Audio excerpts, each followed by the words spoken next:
Most people quit when they come up against the boundary of the known self. So now, stepping out of the known into the unknown is the perfect place to create from. So it makes sense then, if you truly wanted to change, and I studied this when we studied spontaneous remissions. Well, the first question is, what thoughts do you want to fire and wire in your brain? I mean, I think that's an important question.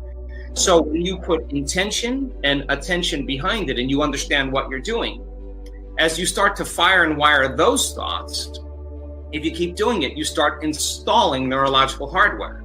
If you keep repeating it, repetition creates software, and all of a sudden, that will be the new thought in your head that says, I can, it's possible, anything's possible. That becomes the common thought in your head. There's no magic there. It becomes automatic because you installed it. And if you said, who am I going to be today? Well, how am I going to live? And instead of getting up and just starting a routine, while you sat there with your eyes closed, you rehearsed mentally the choices you were going to make and the things you're going to do. The research shows that if you do that properly, the brain won't know the difference between a real life event and what you're imagining. And if you stay present with it, you install neurological hardware. If you keep it up every day, it becomes a software program and you start to behave like a happy person. Then here's the challenging part.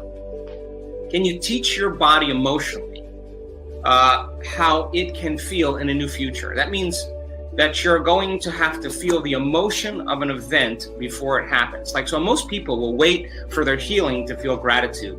They'll wait for the change in their health to feel wholeness. That's kind of the old model of reality of cause and effect. We're waiting in lack and separation for something out there to tell us that we'll be better in here. That's a very compromised way of living because we live in separation our entire life and we're disappointed.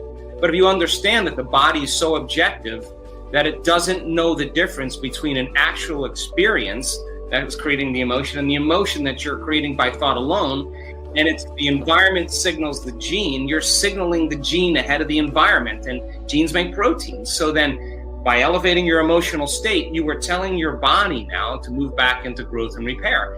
And the word meditation literally means to become familiar with, and that's what you're doing. You're becoming so familiar, so conscious of your old self that you will not go unconscious again.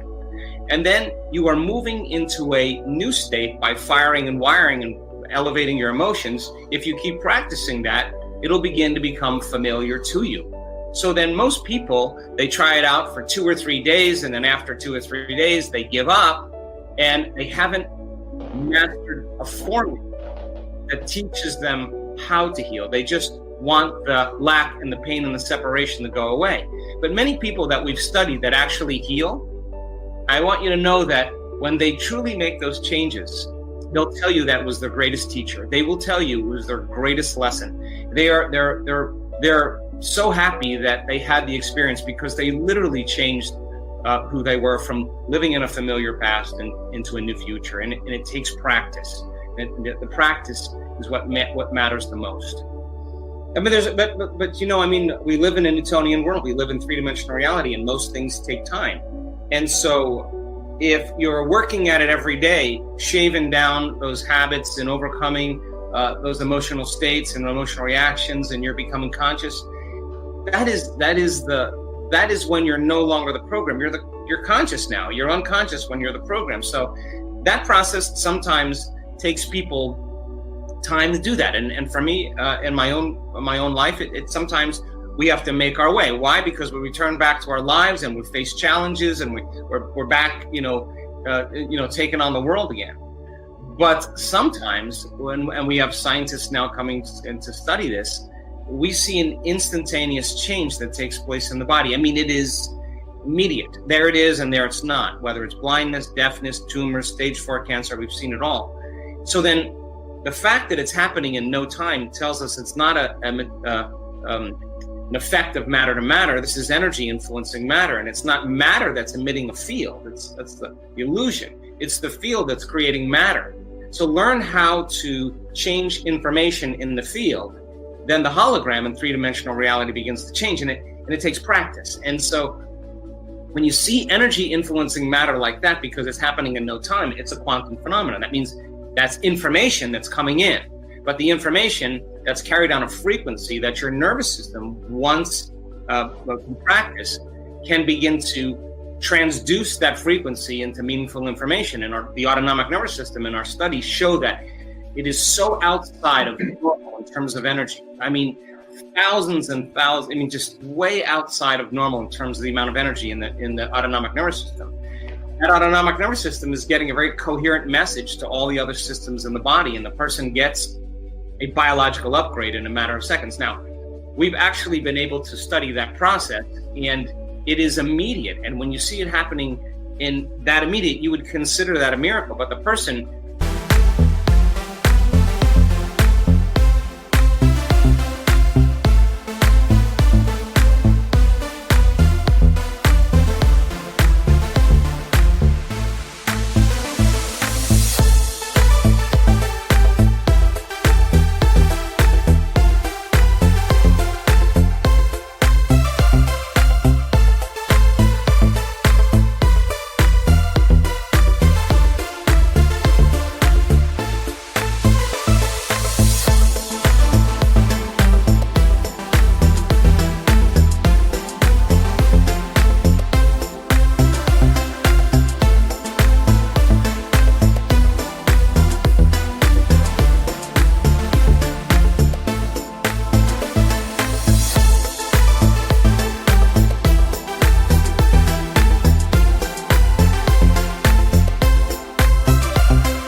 is transforming in that moment, and they never return back to the same person. That's when energy is really making the biggest difference in matter. When you get a community of people together and they know how to elevate their emotional state, and they know how to change their physiological state as well.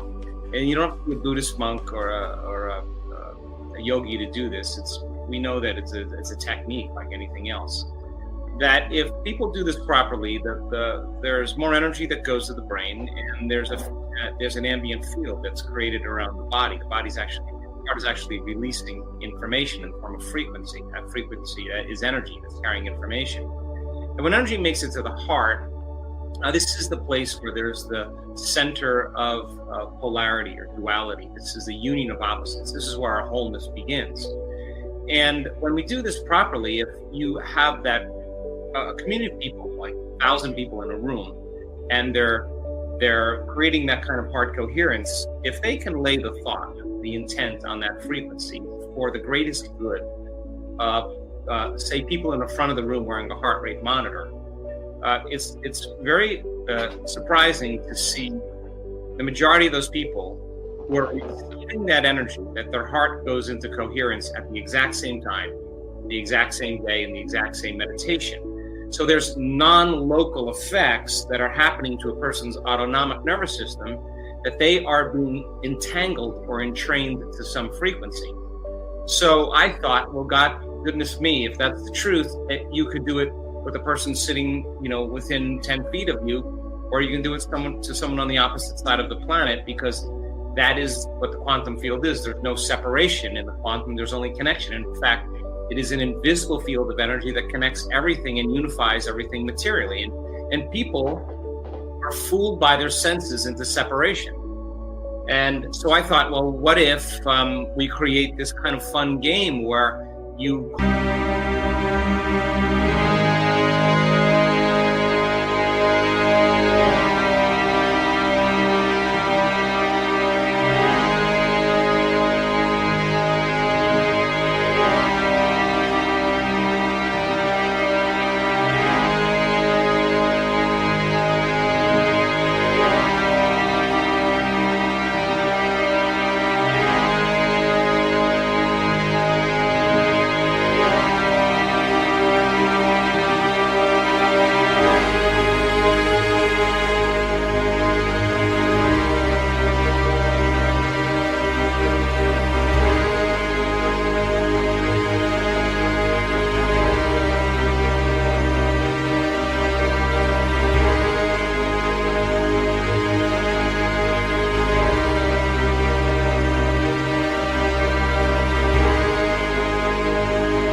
you send someone a video message, an audio message, a text message, or you call them up on the phone, and you take a moment and you tell them what you love about them. Now that is going to drop the veneer, the facade, this kind of protection that we have, and we saw our community do this with such sincerity.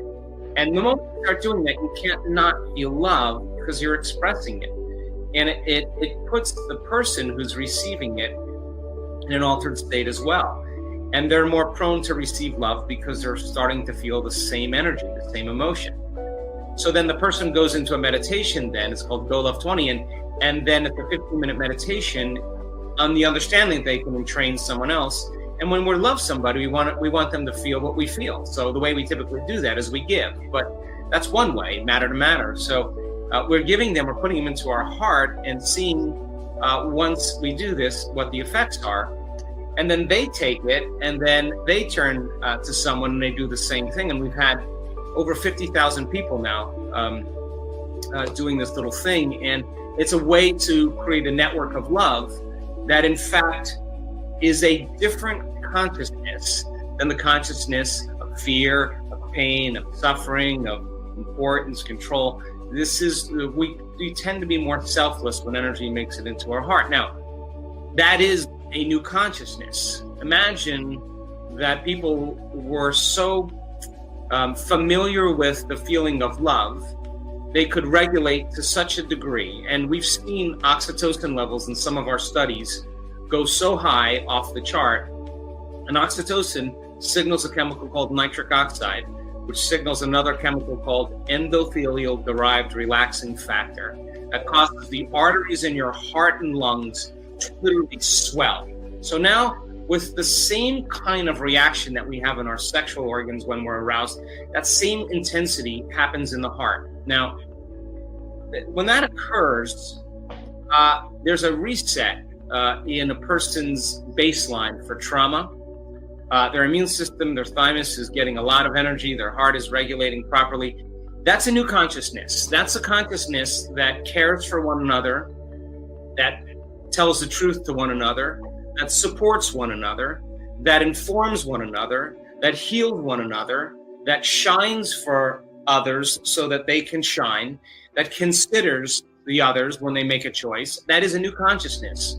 And imagine that feeling being constant for you instead of fear. Imagine that feeling. And the research on oxytocin says that when you feel just a little bit of love, or you have a little bit of an elevation in oxytocin levels when it's externally administered, that it's impossible to hold a grudge. In other words, this isn't something where you're trying to be spiritually advanced and saying, I forgive you. This is, I feel so good. Listen, I feel so great. Forget about it. I don't care. I'm free. You free yourself and you free someone else. So there is a new consciousness emerging.